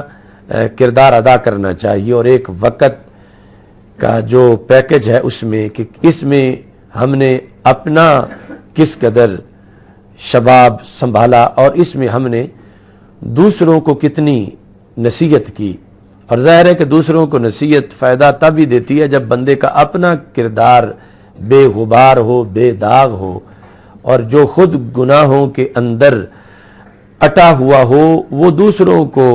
نیکی کی دعوت دے گا تو اس کا پورا اثر نہیں ہوگا، بلکہ ہو سکتا ہے کبھی مذاق بن جائے، اور کبھی الٹا جو گناہوں میں ہیں ان کے لیے گناہوں میں مزید آگے بڑھنے کو حوصلہ ملے اس سے کہ یہ تو خود اس طرح ہے، ہمیں یہ کیا بتائے گا۔ تو اس بنیاد پر جو مبلغین ہیں ان کے لیے لازم ہے کہ اپنے شستہ شائستہ تابندہ کردار کے ساتھ وہ اوروں کے لیے متوجہ ہوں، اور پھر جو وقت کا ایک مرحلہ آ رہا ہے اس کے لحاظ سے منصوبہ بندی ہو کہ معاشرے کی آگ جو معاشرے میں گناہوں نے لگا رکھی ہے وہ کیسے بجھائی جائے گی، بد اعتقادی کی آگ کیسے بجھائی جائے گی۔ لبرلزم اور یہود و نصارہ کہ جو حملے ہیں ان سے کیسے حفاظت کی جائے گی، ناموس رسالت اور ختم نبوت پہ کیسے پہرا دیا جائے گا، نظام مصطفیٰ صلی اللہ علیہ وسلم کی حکمرانی اور ناموس مصطفیٰ صلی اللہ علیہ وسلم کی پاسبانی کے لیے کن کن وجوہ سے کردار ادا کیا جائے گا، تعلیم و تعلم، قرآن و سنت کی روشنی کن کن ذرائع سے حاصل کر کے کن کن طریقوں سے معاشرے میں اس کو پھیلایا جائے گا۔ تو یہ دعا کرتے ہوئے کہ رب ذوالجلال ہمیں وقت دے کہ ہم نور پھیلا سکیں، خوشبو عام کر سکیں اور معاشرے میں چھائے ہوئے اندھیروں کو دور کر سکیں، انگریز کے نظام اور نیو ورلڈ آرڈر کے مقابلے میں ہم نظام مصطفیٰ صلی اللہ علیہ وسلم کا جھنڈا ہر مکان کی چھت اور ہر گلی اور ہر صحرا میں، ہر میدان اور کوثار میں ہم وہ جھنڈا لہرا سکیں۔ تو اس بنیاد پر یہ محاسبہ، احتساب اور ذکر و فکر کی ہمارے ہاں یہ آج کی نشست تھی، جس میں صرف ایک پہلو شباب کا جو ہے اس پر ہم نے گفتگو کی، جو رسول اکرم صلی اللہ علیہ وسلم نے فرمایا اغتنم خمسن قبل خمسن، کہ 5 سے پہلے 5 کو غنیمت جانو۔ تو باقی میں اجمالاً ذکر کر دیتا ہوں، صحتک قبل مرضک، اپنی صحت کو بیماری سے پہلے غنیمت جانو، غنا کا قبل فقر کا، اپنی دولت کو ناداری سے پہلے غنیمت جانو، فراغ کا قبل شغل کا، اپنی فراغت کو مصروفیت سے پہلے غنیمت جانو۔ اور اگر کوئی بندہ بوڑھا بھی ہو چکا ہے، نادار بھی ہو چکا ہے، مصروف بھی ہو چکا ہے، بیمار بھی ہو چکا ہے، تو وہ کہے کہ اب مجھے تو آپ پہلے آ کے سمجھاتے، اب تو میری یہ ساری صورتحال یہ ہے کہ میں مبتلا ہو چکا ہوں، جوانی گزر گئی ہے، بڑھاپا آ گیا ہے، بیماری آ گئی ہے، مصروفیت آ گئی ہے، اور میں تو آپ کی تقریر سے کیا حاصل کر سکتا ہوں۔ تو ہمارے آقا صلی اللہ علیہ وسلم نے جو 5واں ارشاد فرما اسی کے اندر، وہ کسی کو بھی محروم نہیں کر رہا، حیات کا قبل موت کا، کہ اپنی زندگی کو موت سے پہلے غنیمت جانو۔ 1 منٹ بھی پوری دنیا کے خزانے دینے سے نہیں ملتا، تو تمہارے پاس ابھی چلو ناداری آ گئی، بیماری آ گئی، تمہارے پاس مصروفیت آ گئی، بڑھاپا آ گیا، لیکن ابھی ہو تو زندہ، تو یہ جو زندگی ہے اس کو موت سے پہلے غنیمت جانو اور وقت کی قدر کرو۔ اللہ تعالی ہم سب کو وقت کی قدر پہچاننے، اور جو سال تو بڑی دور کی بات ہے، یعنی ہمیں ہر دن اپنے احتساب کی ضرورت ہے کہ ایک دن میری زندگی کا کم ہو گیا جو کبھی لوٹ کے واپس نہیں آئے گا، تو میں نے اس میں کتنے کام اللہ کو خوش کرنے کے لیے کیے اور کتنے کام میں نے شیطان کو خوش کرنے کے لیے معاذ اللہ کیے۔ تو یہ جو روزانہ بندہ اپنا حساب کرے تو 40 دن کے بعد بھی اس میں انقلاب آ جاتا ہے، یعنی وہ یقیناً اپنے عادتوں میں سے کچھ عادتیں گناہوں کی چھوڑنے کا فیصلہ کر لیتا ہے۔ تو یہ روزانہ، ہفتہ وار، ماہانہ، سالانہ، سال کوئی بھی ہو، خواہ وہ تقویم شمسی ہے یا قمری ہے، وہ تو ایک علیحدہ معاملہ ہے، لیکن وقت تو یقیناً اس میں بھی گزرا ہے اور آگے گزرے گا، تو اس کے لحاظ سے انسان کو مکمل مستقبل کے لیے جو اچھی نیت کر لیتا ہے اور پھر اس کی زندگی اس نیت کے منافی نہیں ہے اس کے معمولات، تو اللہ اسے اپنے فضل سے وہ نیت نبھانے کی توفیق بھی عطا فرما دیتا ہے۔ تو نیت المؤمن خیر من عملہ، مومن کی نیت اس کے عمل سے بہتر ہے۔ تو اس بنیاد پر ان لمحات میں ہمیں گزرے ہوئے وقت کے اندر جو کمی، کوتاہی، سستی، غلطی، خطا ہوئی، اس کی معافی مانگنی چاہیے، اقرار کرتے ہوئے اس غلطی کا اللہ تعالیٰ سے معافی مانگنی چاہیے، اور آئندہ کے لیے جتنے بھی سامعین ناظرین لائیو جو سن رہے ہیں، جو سنیں گے، متکلم مخاطب کے سمیت ہم سب کو یعنی اپنا محاسبہ کر کے پھر آگے نئے سرے سے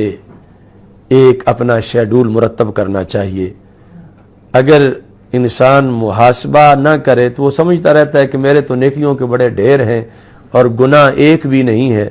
تو پھر اس سے اس میں بیداری پیدا نہیں ہوتی۔ تو جب محاسبہ کیا جائے تو اسے کئی مقامات نظر آ جاتے ہیں کہ یہاں تو ایسے گزرنا چاہیے تھا، اس جگہ سے تو یوں گزرنا چاہیے تھا۔ گزرنے کے بعد خود ہی اسے اپنی غلطیاں نظر آ رہی ہیں جو پہلے نظر نہیں آ رہی تھیں۔ تو اس بنیاد پر احتساب اور ذکر و فکر یہ ضروری ہے۔ انشاءاللہ 3 جنوری کو نہایت ہی اہم پروگرام جو کہ اظہار جذبات کے لیے ہے، اور ایسے ماحول میں کہ قیامت کے دن جس کا جب حساب ہوگا تو ہماری حاضری ان لوگوں میں لگے کہ جو جاگ رہے تھے اور ظلم کے خلاف آواز بلند کر رہے تھے، قرآن کی حفاظت کے لیے، مسلمانوں کی حمایت کے لیے، مظلوموں کی مدد کے لیے، ناموس رسالت کے لیے اور ناموس رسالت کے محافظ کلچر کے لیے، اس میں ہماری حاضری لگے اور ہمارا وقت غافلین میں شمار نہ ہو، تو یہ بڑا سنہری موقع ہے۔ قرآن مجید کے لحاظ سے چونکہ ویسٹ میں آئے دن ایسی حرکتیں ہو رہی ہیں، بلکہ اب جو مودی کمینہ ہے، یہ جو RSS تنظیم ہے بھارتی ہنڈوں کی، ان کی طرف باقاعدہ جو ان کے اپنے گروپ ہیں واٹس ایپ کے اور اس طرح کے، وہاں یہ پیغام ان کا چل رہا ہے گندا کہ مساجد میں معاذ اللہ حملے کیے جائیں، قرآن کی بے ادبی کی جائے، نمازیوں کو چھیڑا جائے۔ تو ایسے ماحول میں ہم تحفظ قرآن، جو تحفظ اسلام ہے اور تحفظ مسلمان ہے، اس کے لیے یہ مارچ کر رہے ہیں،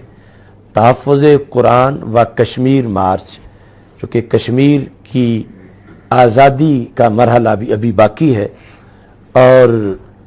ہمارا وزیر اعظم صرف ایک تقریر کر کے لمبی تان کے سو گیا ہے، اور ہم مسلسل دستک دے رہے ہیں، اور ایسی ناموس رسالت کے لحاظ سے بھی ہم اس میں آواز بلند کریں گے کہ ایک نہایت ہی کمینی عورت انیلا جس کا نام ہے اور پاکستان کے اندر موجود ہے، اس نے حد درجے کی توہین رسالت کی ہے اور اب تک اس کو گرفتار نہیں کیا گیا۔ ہماری یہ ایجنسیاں یہ کس مرض کا علاج ہیں کہ سب سے بڑا حق پورے ملک پر سرکار دو عالم صلی اللہ علیہ وسلم کا ہے، اور ان کے حق پر اعلانیہ ایک کمینی شیطان نے حملہ کیا ہے اور ابھی تک اس کا سراغ نہیں لگایا جا سکا، نہیں کیا گیا۔ تو ہمارا اس کی گرفتاری کا مطالبہ ہے، اور گرفتاری کے بعد جو فوری سزا ہے کہ اس کا سر قلم کیا جائے، یہ تقاضا، یہ مطالبہ اور یہ آواز بھی ہم اس مارچ میں ناموس رسالت کے لحاظ سے بلند کریں گے۔ اور میں یہ سمجھتا ہوں کہ اس طرح کے جو شیطان ہیں اور شیطاننی ہیں، ان کو جو وہ حوصلہ ملتا ہے تو وہ یہ وجوہات ہیں، جس طرح وزیر اعظم نے لفظ ذلیل بولا اور ہم نے کتنے پروگرام کیے، اس پر کتنی بار آواز بلند کی، کتنے اخبارات میں، میڈیا میں ہماری پریس ریلیز چھپی، اور سب کچھ کتنے طریقوں سے ہم نے جھنجھوڑنے کی کوشش کی، لیکن ابھی تک اس نے وہ اپنی جو اس کی زبان کے لحاظ سے مسلمانوں کو ٹھیس پہنچا اور جو توہین ہوئی، وہ اس نے لفظ واپس نہیں لیا، اور نہ ہی پوری کابینہ میں سے پورے ملک میں ایک خاموشی چھائی ہے. یعنی وہ ڈیزل جیسے لوگ جو کہ ڈیرا ڈالے بیٹھے تھے وہاں پر 22 نمبر بنگلے کے لیے، تو یہ وقت ہے کہ مطالبہ کیا جائے اس انسان سے کہ جس نے اتنے کروڑوں مسلمانوں کے دل دکھائے ہیں، اور یقیناً گنبد خضرا میں رسول پاک صلی اللہ علیہ وسلم نے اس سے اذیت محسوس کی ہوگی، کیونکہ سرکار کے بارے میں ہر چیز امت کی پیش ہوتی ہے پورے جہان کی، اور سرکار اس سے باخبر ہیں. تو اس نقطہ نظر پر بھی ہم آواز بلند کریں گے اس مارچ کے اندر. یہ بھی تحفظ ایمان ہے، تحفظ قرآن ہے. اور دیکھو یعنی کتنے لوگ ہیں یعنی جو بھیڑ چال کا شکار ہو جاتے ہیں، اور ماحول جو بنایا جاتا ہے میڈیا کے ذریعہ سے اس کا کلمہ پڑ جاتے ہیں. بہت تھوڑے ہیں جو پھر بھی اپنی جگہ پہ رہتے ہیں. یہ ڈیزل جب کراچی سے چلا تھا اور اتنا اور شور ہوگا اور چینلوں پر اور کیا کیا پیچھے خود لبرل ٹولہ اس کی حمایت کر رہا تھا، تو وہاں جا کے اتنے لوگوں کو لے کے بیٹھا، اور یعنی بڑے بڑے لوگوں کی رال ٹپک رہی تھی کہ اس نے تو یہ کر دیا وہ کر دیا. اور ہم نے اس وقت بھی کہا تھا کہ اگر کامیابی یہ ہے کہ کشمیر ایشو کو دفن کیا ہے تو پھر یقیناً یہ کامیاب ہو گیا ہے، اور اگر یہ ہے کہ ختم نبوت یا اسلامی تشخص پاکستان کا یا جن مقاصد کو بظاہر بیان کیا جا رہا ہے، تو اس لحاظ سے جس نے خود حلف نامہ ختم نبوت پر حملے کا ارتکاب کیا ہو اور جو رانا ثناء اللہ کی قادیانیت نوازی پر چپ رہا ہو، اس سے کس چیز کی توقع کی جا سکتی ہے؟ وہ تو صرف اقتدار سے باہر ہونے کی وجہ سے اس کی بے صبری ہے. اور پھر یعنی جب وہ وہاں سے ناکام لوٹا، محروم لوٹا، تو ہم نے اس وقت بھی کہا کہ یہ رسوا ہو کے جا رہا ہے، لیکن اس کا ہاضمہ بڑا تیز ہے. تو اس نے یعنی کس طرح اس کو کور کرنے کی کوشش کی، اور کتنے لوگ ہیں جو بے وقوفی میں پھر یہ سمجھ رہے تھے کہ شاید یہ بہت کچھ لے کے واپس جا رہا، کہ یہ ہمیں پتا ہے کہ ہم نے کیا لے لیا ہے. اور پھر اس طرح کے بیانات کہ ہم کچھ لیے بغیر نہیں لوٹے، ہم لے کے جا رہے ہیں، اور یہ دسمبر میں پتہ چل جائے گا، تختہ الٹ جائے گا، یہ ہو جائے گا وہ ہو جائے گا.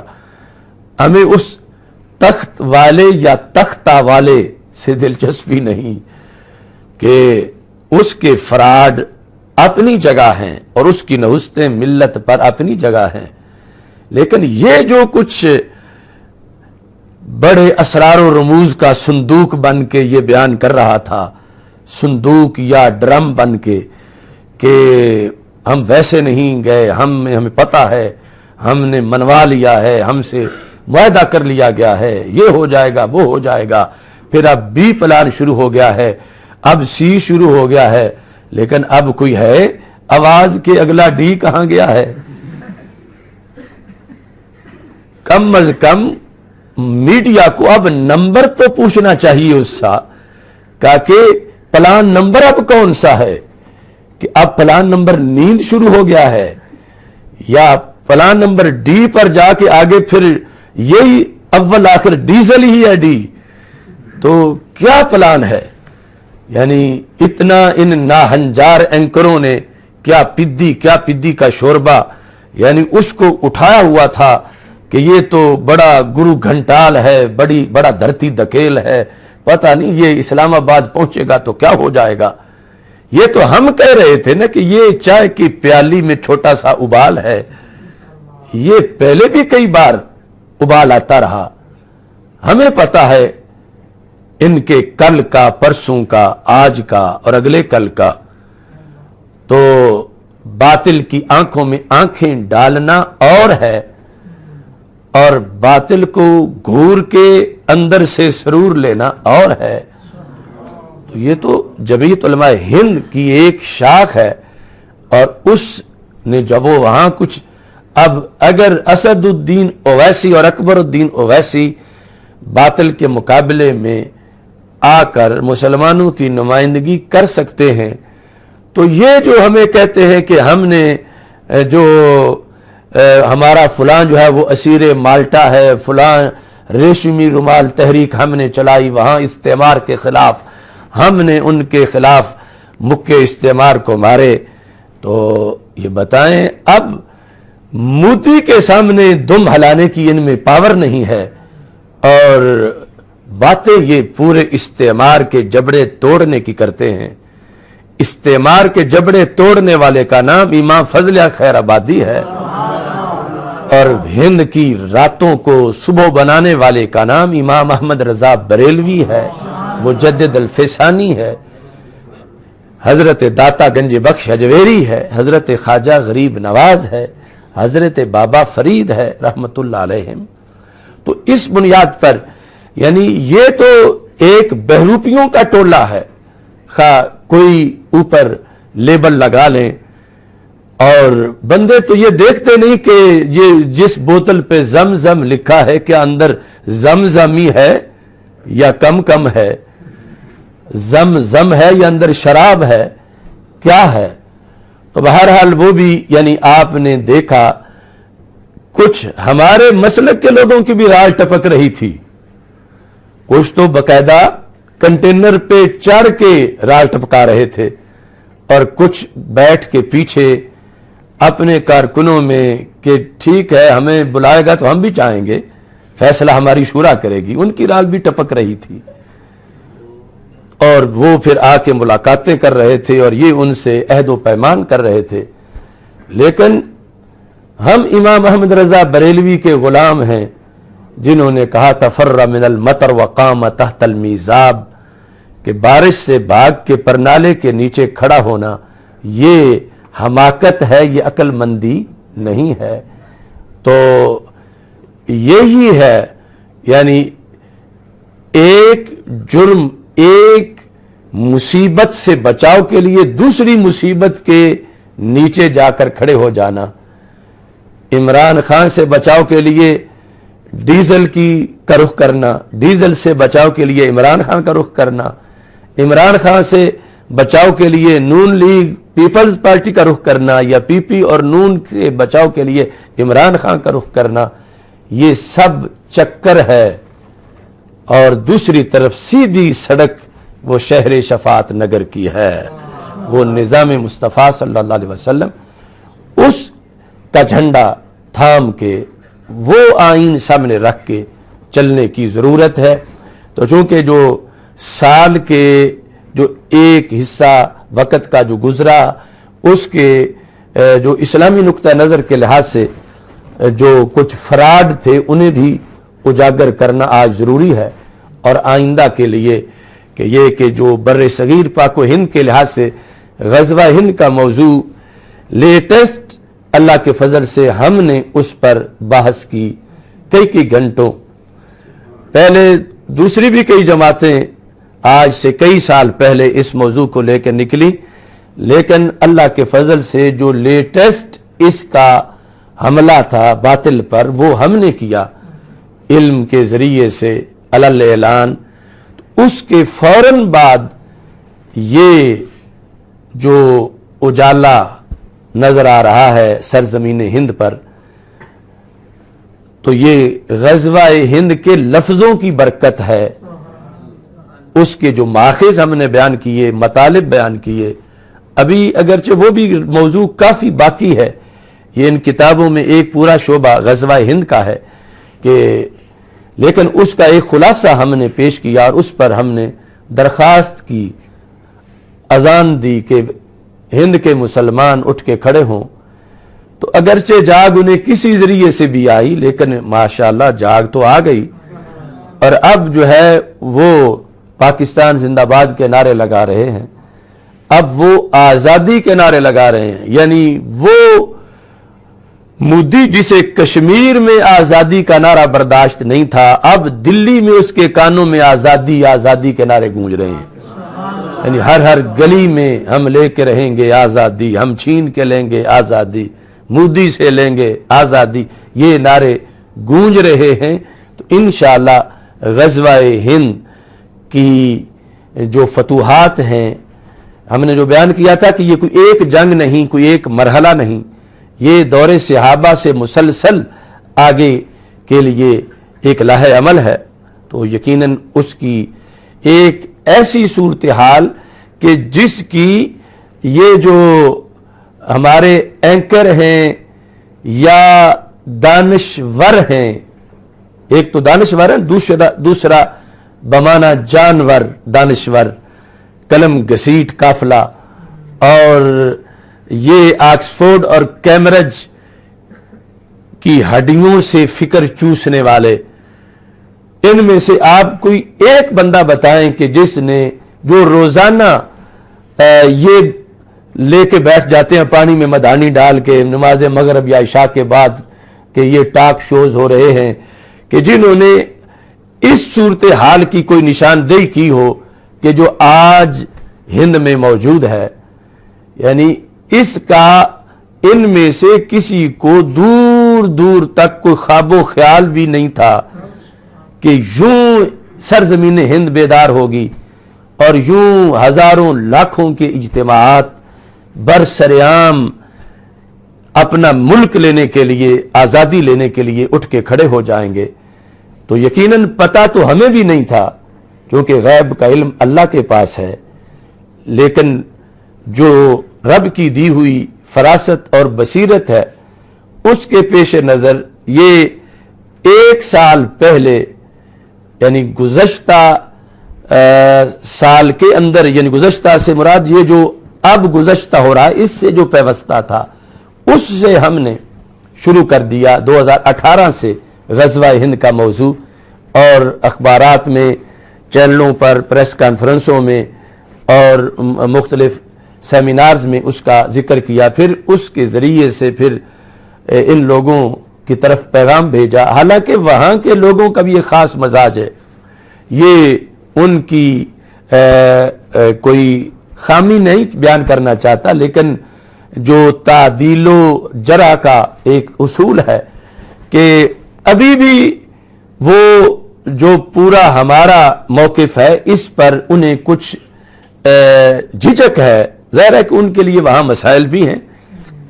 اور وہ جانتے ہیں کہ وہ کتنا بوجھ اٹھا کے یہ نعرے لگا رہے ہیں اور کس طرح گھروں میں گھس گھس کے گھر توڑے جا رہے ہیں، جلائے جا رہے ہیں، اور وہاں پر مسلمانوں کو زد و کوب کیا جا رہا ہے۔ یہ اصل تو وہ جانتے ہیں، لیکن اب بھی یعنی جو ایک فکری طور پر کچھ لوگوں کو جھجک ہے وہ انہیں ختم کر دینی چاہیے، اور برسرے پیکار آ کر یہ کام انہیں کرنا چاہیے۔ یعنی وہ ہرگز یہ امید نہ رکھیں کہ اگر یہ جو این آر سی ہے واپس ہو بھی گیا، جو متنازع بل ہے، تو مودی حکومت نے واپس لے بھی لیا تو پھر بھی ان کو کوئی سکھ کا سانس آ جائے گا، یہ بڑی دور کی بات ہے۔ اس واسطے انہیں اپنے موقف پر ڈٹ کر اپنی سرزمین پہ پہرا دینا چاہیے، اپنی آزادی کا اہتمام کرنا چاہیے۔ ہزار بار مودی کہتا رہے کہ مسلمانوں تمہیں کوئی خطرہ نہیں، جس طرح کہ وہ کہہ رہا ہے، جس طرح کہ وہ کہہ رہا ہے، یہ کیوں مظاہرے شروع ہیں؟ میں نے تو کہا ہی کچھ نہیں، ہم نے تو کیا پاس کیا ہے، کچھ بھی نہیں ہوگا مسلمانوں۔ تو یہ 100 میں سے 1000% جھوٹ ہے، دجل ہے، دغا ہے، دھوکہ ہے، فراڈ ہے۔ مسلمانوں کو نقصان دینے سے وہ کبھی باز نہیں آئیں گے، اور مسلمان ہرگز ان کی دوستی کا نام نہ لیں، ہرگز ان کی دوستی کا دم نہ بھریں، ہرگز ان کے لیے کوئی نرم گوشہ نہ رکھیں۔ جو رب اور رب کے رسول صلی اللہ علیہ وسلم کے وفادار نہیں ہیں بالیقین، تو رب اور رب کے رسول صلی اللہ علیہ وسلم کا کلمہ پڑھنے والوں کی وہ کیسے وفادار ہو سکتے ہیں؟ تو ہند کے علماء کو اپنی مجموعی طور پر پالیسی جو علماء حق ہیں انہیں بنانی چاہیے، اور اس موقع کو غنیمت جاننا چاہیے، اور اس مجرم حکومت کے خلاف جو وہ جتنا کر رہے ہیں اس سے بڑھ کر اپنا کردار جو ہے ادا کرنا چاہیے، تاکہ یہ جو آزادی کی صبح ہے اس کا سورج طلوع ہو سکے۔ جن کے نزدیک نیا سال ہے، نئے سال میں، اور جو اسلامی سال کا یہ درمیان کا حصہ ہے، اس کے لحاظ سے درمیان میں، تاکہ وہاں کے حالات مزید بہتر ہوں۔ اللہ تعالی ہم سب کا حامی و ناصر ہو۔ وآخر دعوانا ان الحمد للہ رب العالمین۔ اس میں 3 کا جو اعلان میں نے کیا، لاہور اور گرد و نواح والے جو احباب ہیں وہ جمعہ داتا صاحب پہ ادا کریں۔ ویسے بندہ ناچیز نے اچھرا میں 2 جگہ پہ جمعہ کے اجتماع میں تقریر کرنی ہے، اور پھر وہاں سے جلوس کی شکل میں ہم انشاءاللہ داتا دربار پہنچیں گے جمعہ کے فوراً بعد۔ اور باقی سارے احباب جو اچھرا کے قریب ہوں وہ وہاں سے، ورنہ داتا صاحب پہنچیں 1 بجے تک وہاں پہ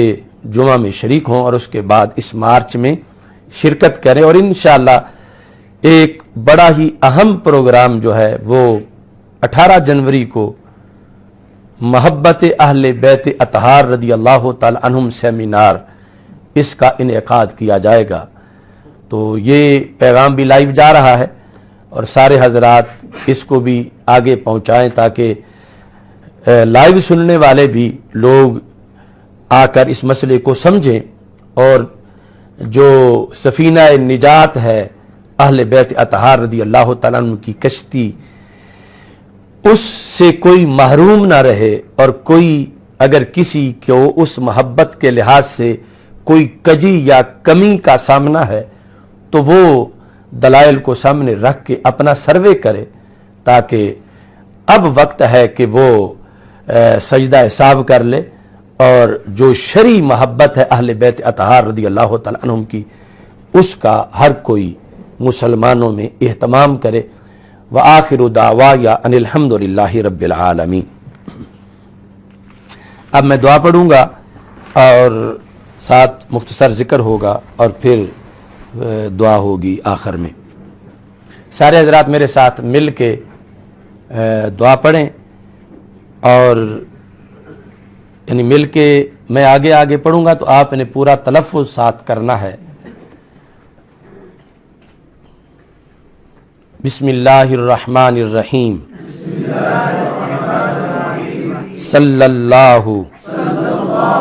علی حبیبہ سیدنا و مولانا محمد وعلی آلہ واصحابہ اجمعین۔ اللہم انت الابدی القدیم وعلی فضلک العظیم وکرمک وجودک المعول۔ ھذا عام جدید من وجہ قد اقبل، اسألک العصمۃ فیہ من الشیطان واولیائہ والعون علی ھذہ النفس الامارۃ بالسوء والاشتغال بما یقربنی الیک زلفی یا ذا الجلال والاکرام، یا ذا الجلال والاکرام، یا ذا الجلال والاکرام۔ اللہم اسألک العصمۃ فیہ من الشیطان واولیائہ والعون علی ھذہ النفس الامارۃ بالسوء والاشتغال بما یقربنی الیک زلفی یا ذا الجلال والاکرام یا ذا الجلال والاکرام رب یسر ولا تعسر وتمم بالخیر وبک نستعین رب یسر ولا تعسر وتمم بالخیر وبک نستعین صلی اللہ علی حبیبہ سیدنا و مولانا محمد و آلہ و اصحابہ اجمعین یا اللہ یا اللہ شفع فینا رسول اللہ یا اللہ یا اللہ شفع فینا رسول اللہ یا اللہ یا اللہ شفع فینا رسول اللہ یا اللہ یا اللہ شفع فینا رسول اللہ یا رحمن یا اللہ یا رحیم یا اللہ یا ستار یا اللہ یا غفار یا اللہ یا تواب یا اللہ یا وہاب یا اللہ یا قادر یا اللہ یا ناصر یا اللہ یا حمید یا اللہ یا مجید یا اللہ یا علیم یا اللہ یا حلیم یا اللہ یا خبیر یا اللہ یا نصیر یا اللہ یا اللہ یا اللہ شفع فینا رسول اللہ یا اللہ یا اللہ شفع فینا رسول اللہ یا اللہ یا اللہ شفع فینا رسول اللہ یا اللہ یا اللہ شفع فینا رسول اللہ یا صاحب اللطف الخفی بک نستجیر ونکتفی یا صاحب اللطف الخفی بک نستجیر ونکتفی یا صاحب اللطف الخفی بک نستجیر ونکتفی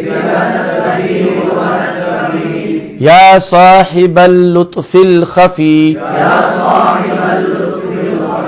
بک نستجیر ونکتفی لا الہ الا اللہ الملک الحق المبین لا الہ الا اللہ الہ الا اللہ الملک الحق المبین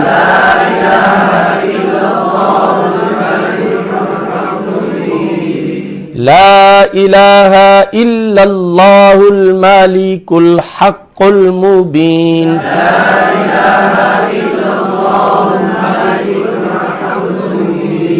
محمد رسول اللہ شفیع المذنبین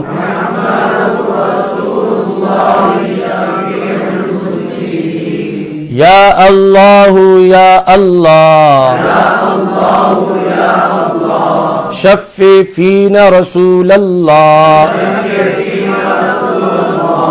یا اللہ یا اللہ شفع فینا رسول اللہ یا اللہ یا اللہ شفع فینا رسول اللہ صلی اللہ علی حبیبہ سیدنا و مولانا محمد و آلہ و اصحابہ اجمعین صلی اللہ علی حبیبہ سیدنا و مولانا محمد و آلہ و اصحابہ اجمعین رب یسر فلا تعسر وتمم بالخیر وبک نستعین لبیک لبیک لبیک یا رسول اللہ لبیک لبیک لبیک یا رسول اللہ لبیک لبیک لبیک یا رسول اللہ لبیک لبیک لبیک یا رسول اللہ لبیک لبیک لبیک یا رسول اللہ لبیک لبیک لبیک یا رسول اللہ لبیک لبیک لبیک یا رسول اللہ لبیک لبیک لبیک یا رسول اللہ لبیک لبیک لبیک یا رسول اللہ لبیک لبیک لبیک یا رسول اللہ صلی اللہ علیہ وسلم تاجدار ختم نبوت زندہ باد زندہ باد تاجدار ختم نبوت زندہ باد زندہ باد تاجدار ختم نبوت زندہ باد زندہ باد تاجدار ختم نبوت زندہ باد زندہ باد نعرہ تکبیر اللہ اکبر اللہ اکبر اللہ اکبر اللہ اکبر اللہ اکبر اللہ اکبر اللہ اکبر نعرہ رسالت نعرہ رسالت نعرہ رسالت نعرہ رسالت نعرہ رسالت نعرہ تحقیق نعرہ تحقیق نعرہ تحقیق نعرہ حیدری نعرہ حیدری نعرہ حیدری صرف اللہ صرف اللہ صرف اللہ اللہ صرف اللہ اول الانبیاء آخر الانبیاء خاتم الانبیاء اول الانبیاء ہم تھکے نہیں ہیں، ہم بکے نہیں ہیں، ہم رکے نہیں ہیں، ہم جھکے نہیں ہیں، تیرے دین کی خاطر ہم بڑھتے رہیں گے، تیری شان کی خاطر ہم جان بھی دیں گے، میرے خون میں شامل ہم سب کا مسلک نبیوں کا نعرہ، میں مر بھی گیا تو میرے کفن پہ لکھنا، میری قبر پہ لکھنا، چھایا چھایا چھایا چھایا چھایا چھایا چھایا چھایا پاکستان کا مطلب کیا؟ دستور ریاست کیا ہوگا؟ پاکستان کا مطلب کیا؟ دستور ریاست کیا ہوگا؟ کشمیر بنے گا، کشمیر بنے گا، بھارت بھی بنے گا، بھارت بھی بنے گا، بھارت بھی بنے گا، کشمیر بنے گا، کشمیر بنے گا، لبیک لبیک لبیک یا رسول اللہ، لبیک لبیک لبیک یا رسول اللہ، لبیک لبیک لبیک یا رسول اللہ، لبیک لبیک لبیک یا رسول اللہ صلی اللہ علیہ وسلم، لبیک یا رسول اللہ، لبیک لبیک لبیک یا رسول اللہ۔ الصلاۃ والسلام علیک یا سیدی یا رسول اللہ وعلی آلک واصحابک یا حبیب اللہ، مولاي صل وسلم دائما ابدا علی حبیبک خیر الخلق کلہم، اللہم صل علی سیدنا و مولانا محمد صاحب الجود والکرم منبع العلم والحلم والحکم وبارک وسلم۔ یا الہ العالمین، رسول اکرم صلی اللہ علیہ وسلم کی عظیم مرتبہ کے طفیل، ہماری یہ نشست اپنے دربار میں قبول فرما۔ یا اللہ، گزرے ہوئے وقت میں جو بھی ہم سے غلطی ہوئی وہ معاف فرما۔ آنے والے وقت میں اے اللہ ہمیں ہر وہ کام کرنے کی توفیق عطا فرما جو تیری رضا کے عین مطابق ہو۔ اللہم ارنا الحق حقا وارزقنا اتباعہ وارنا الباطل باطلا وارزقنا اجتنابہ۔ اللہم انصر من نصر دین محمد صلی اللہ علیہ وسلم واجعلنا منہم، واخذل من اعرض عن دین محمد صلی اللہ علیہ وسلم ولا تجعلنا منہم، واخذل من ظلم علی المسلمین فی فلسطین، واخذل من ظلم علی المسلمین فی کشمیر، واخذل من ظلم علی المسلمین فی الہند، اللہم دمر دمارہم، اللہم دمر دمار الظالمین، اللہم خرب دیارہم، اللہم شتت شملہم، اللہم فرق جمعہم، اللہم زلزل اقدامہم، اللہم یتم اطفالہم، اللہم بدل احوالہم وخذہم اخذ عزیز مقتدر۔ اللہم انصر من نصر المسلمین فی الہند، اللہم انصر من قام بتائید المسلمین فی الہند، اللہم انصر المسلمین فی الہند، اللہم انصر الاسلام والمسلمین فی برما، اللہم انصر الاسلام والمسلمین فی بورما، اللہم انصر الاسلام والمسلمین فی الصین، اللہم انصر الاسلام والمسلمین فی فلسطین۔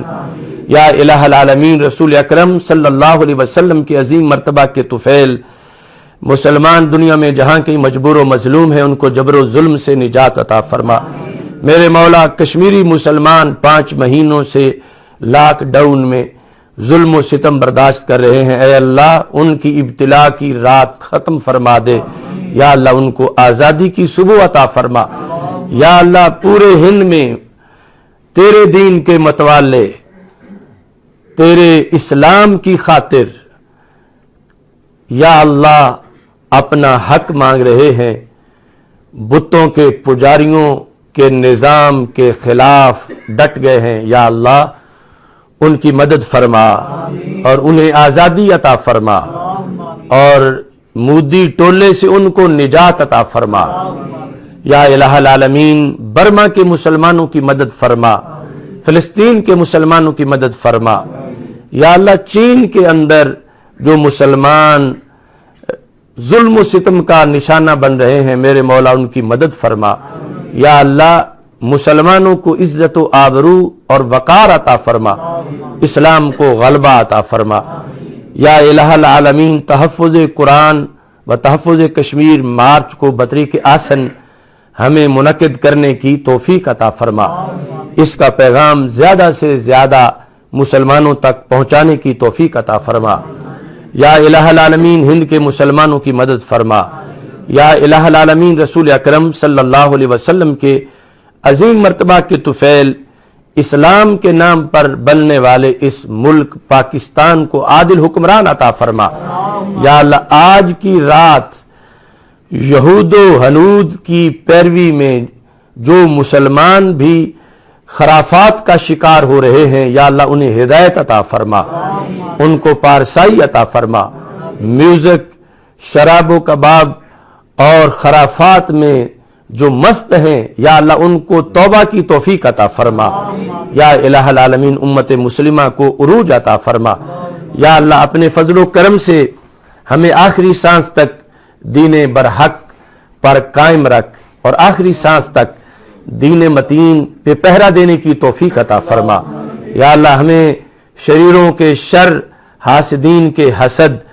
اور بغض و کینہ والے کے بغض و کینہ سے محفوظ فرما۔ یا الہ العالمین رسول اکرم صلی اللہ علیہ وسلم کے عظیم مرتبہ کے طفیل ہم کمزوروں کو اپنی قدرت سے قوت عطا فرما اور دین متین کا جھنڈا مزید سربلند کرنے کی توفیق عطا فرما۔ وصلی اللہ تعالی علی حبیبہ خیر خلقہ سیدنا و مولانا محمد و آلہ و صحبہ اجمعین۔ ابھی ایک پیغام مزید لائیو میں کرنا چاہتا ہوں۔ مرزا جیلمی کا ہم نے چھوٹا سا آپریشن کیا تھا، اور اس نے جو اعلی حضرت فاضل بریلوی رحمۃ اللہ علیہ کے سلام کے ایک مصرے پر جو اس کا اعتراض تھا، اس کا جواب ہم نے دیا، اور ہم اس دن سے انتظار میں ہیں کہ وہ آگے سے کوئی جو اس کا شک ہو، کوئی وام ہو یا کوئی خارش ہو، تو ہم منتظر ہیں جواب دینے کے لیے، چونکہ بندہ ناچیز جلالی بعد میں ہے، رضوی پہلے ہے، تو اعلی حضرت پہ وہ اعتراض کرے اور ہم زندہ ہوں اور ہم پھر چپ کر جائیں۔ تو اس واسطے ہم نے بھرپور جواب دیا۔ اللہ کے فضل و کرم سے پوری دنیا میں وہ پھیل رہا ہے، اس کو سمجھنے کی ضرورت ہے، آگے پھیلانے کی ضرورت ہے،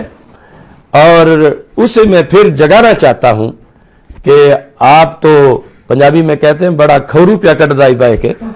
کہ اب آپ بولیں کیوں نہیں بول رہے؟ اتنا بڑا آپ نے الزام لگایا اس امام پر کہ جس نے سارے جہان کو آداب رسالت سکھائے ہیں اور عشق رسول صلی اللہ علیہ وسلم کی گھٹی دی ہے، تو تم اب بولو کیوں نہیں تم بول رہے؟ اور یہ تم یاد رکھو، تم چپ کرنے سے ہم تمہیں چھوڑیں گے نہیں، چونکہ آپ نے جہاں جہاں فراڈ کیا ہوا ہے، اب وہ سارے فراڈ جو ہیں ان کے لحاظ سے میرے پاس درخواستیں آ چکی ہیں، فائلیں تیار ہو چکی ہیں کہ اس لحاظ سے بھی آپریشن کی ضرورت ہے، اس لحاظ سے بھی آپریشن کی ضرورت ہے۔ اگرچہ یہ کہ مریض اور بھی کئی ہیں کہ جن کے لحاظ سے لوگ کہتے ہیں اس کا بھی کرو، اس کا بھی کرو، اس کا بھی کرو، تو انشاءاللہ کچھ ٹائم تو لگے گا، لیکن آپریشن سب کی ہوں گے انشاءاللہ، یہ کیونکہ قرآن و سنت کا حکم پہنچانا یہ فرض ہے ہم پر، تو ہم بلا وجہ آپریشن نہیں کرتے، بلکہ ہم یہی کوشش کرتے رہتے ہیں کہ گولی سے ہی ٹھیک ہو جائے، یا تھوڑے بہت جو جھٹکے ہیں ان سے ہی ٹھیک ہو جائے، تاکہ آپریشن کی نوبت نہ آئے۔ لیکن جہاں پھر آپریشن کے بغیر گزارا ہی نہ ہو رہا ہو، تو پھر یہ بھی ایک طریقہ تو شریعت نے رکھا ہے ہمارے لیے کہ ہم اس کے ذریعے سے بھی ہماری کوشش یہ ہے کہ انہیں ہدایت ملے اور ان کی آخرت سنور جائے اور وہ بھٹکے ہوئے رستے سے صراط مستقیم پہ آ جائیں. اور بھی اس طرح کے دنیا میں کئی خطوں میں لوگ مجھے بتائے گئے ہیں کہ کوئی تقدیر کا منکر ہو رہا ہے, کوئی اسلام کی حقانیت کے بارے میں شکوک و شبہات کا شکار ہے. اس طرح کے یعنی کئی لوگ جو بھی کوئی ایسا فتنہ سر اٹھائے کہیں سے بھی, بندہ ناچیز مفت آپریشن کے لیے تیار ہے انشاءاللہ. تو مسلمان اس کے لحاظ سے صرف یہ ہے کہ اس مریض کا بایو ڈیٹا پہنچائیں, فائل اس کی پہنچائیں میرے پاس, تو انشاءاللہ یہ جو سارے آپریشن کی تیاریاں ہیں وہ پہلے سے کی ہوئی ہیں. تو چند دنوں کے وقفے پر انشاءاللہ آپریشن ہو سکتا ہے کسی بھی خطرناک مرض کا. اللہ تعالی ہم سب کا حامی و ناصر ہو. وآخر دعوایا ان الحمد للہ رب العالمین.